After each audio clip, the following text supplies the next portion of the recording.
I'm Josh Farley, president of Redline Electric and Solar. Join me as we talk to contractors, business owners, and experts who are willing to share their experiences to help you overcome obstacles when you're taking your business up and to the right.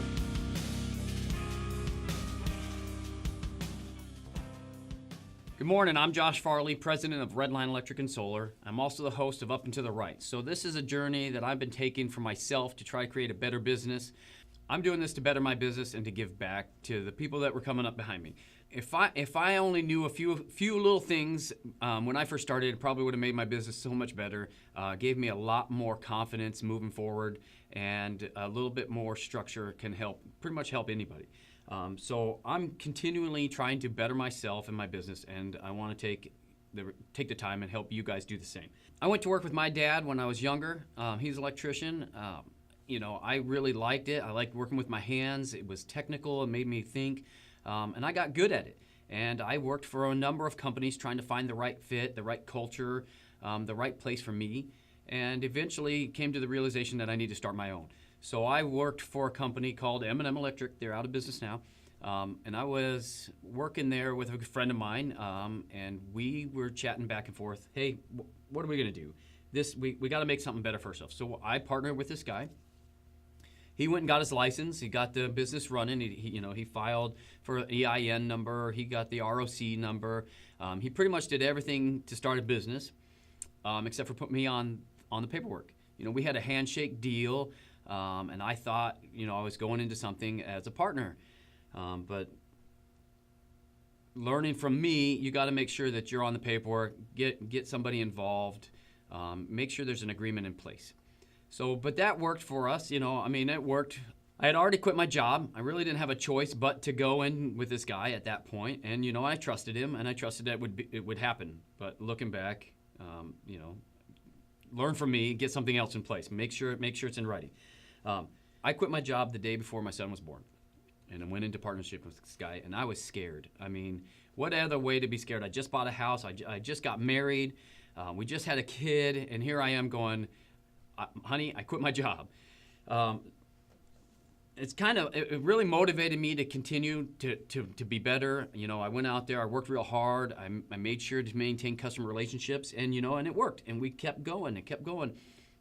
And eventually it got to a point where our partnership didn't work out. He was in a different field than I was. I ran service, and he did new construction. And the downturn in 2008 really took a toll on our business. At that point, there was some disagreements on how we should move the business forward, and it came back that I had no say. I wasn't a partner. We had a handshake deal. It wasn't it. So I took my money that I saved, and I took classes at night, and I tested for the ROC, and I created my own business. And we started in 2009 when it was pretty much the worst economy that we had, and my wife looked at me again. And we just had our second child, and I'm like, listen, we're gonna start all over, and I was scared. But what motivation? Where could I go? But so, I went to work. I went to all my customers. I explained to them, hey, me and my partner are no longer a team. I move on my own, and I appreciate an opportunity to earn your business. And those conversations and those relationships that I built over the years. Even some of the relationships that I had before from M&M Electric, those relationships were what held us in business. That's what provided food for my family.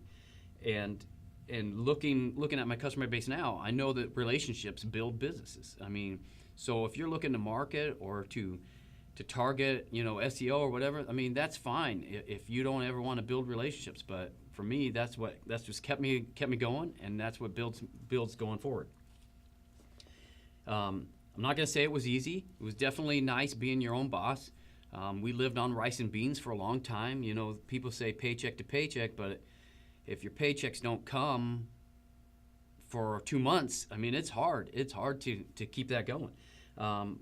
But I had a good support system. My wife supported me. I had friends. I had a good customer base. And I worked from my house. So we worked out of my garage. And I say we. I had an apprentice, my wife's brother. he rode along with me, and I taught him everything, and he was cheap labor, and I needed that because I couldn't afford to go out and hire a technician. So we did it all. The call would come to my cell phone.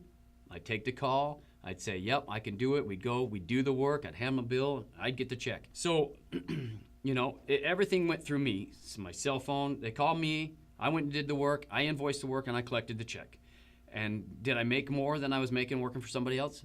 Yeah, but you have to think bigger than that. So was I making as much as I needed to hire another technician? No, I needed to figure out how I'm going to make my business bigger. So we eventually got to where we had enough work where I could hire some guys. So now I've got enough work. I've got 2 guys working for me. And I'm still in the field. I'm doing the estimates. I'm working. We're driving. We're meeting at my house. And then, what was the next step I took? We hired a girl to do the office work.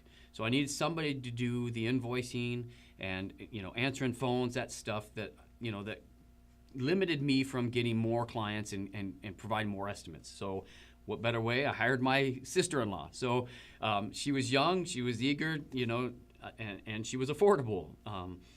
And sometimes affordable beats anything, but she was good. She was good at what she did, and she helped out. That allowed me to get more work. So I started to build a bigger customer base. And one day, we had a big customer. We landed a big project. We were going to do lighting retrofit throughout 20 grocery stores. And the customer was providing the material. All we had to do was show up and do the work. However, when they say provide the material, I thought that meant go into their warehouse or go into their stores. No, it showed up at my front door. So I come home from a hard day work, and here in my driveway are 29 pallets of light fixtures.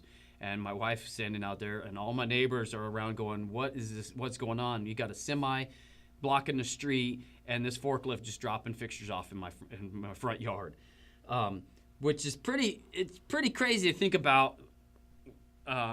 But it really gave me no choice but to think, okay, what am I going to do? So there's an obstacle. So I called one of my customers I had a relationship with, a Cutler Commercial. I said, hey, their commercial property manager, I need some space to store some fixtures. It's probably only going to be for a few months because that's how long the project was going to take.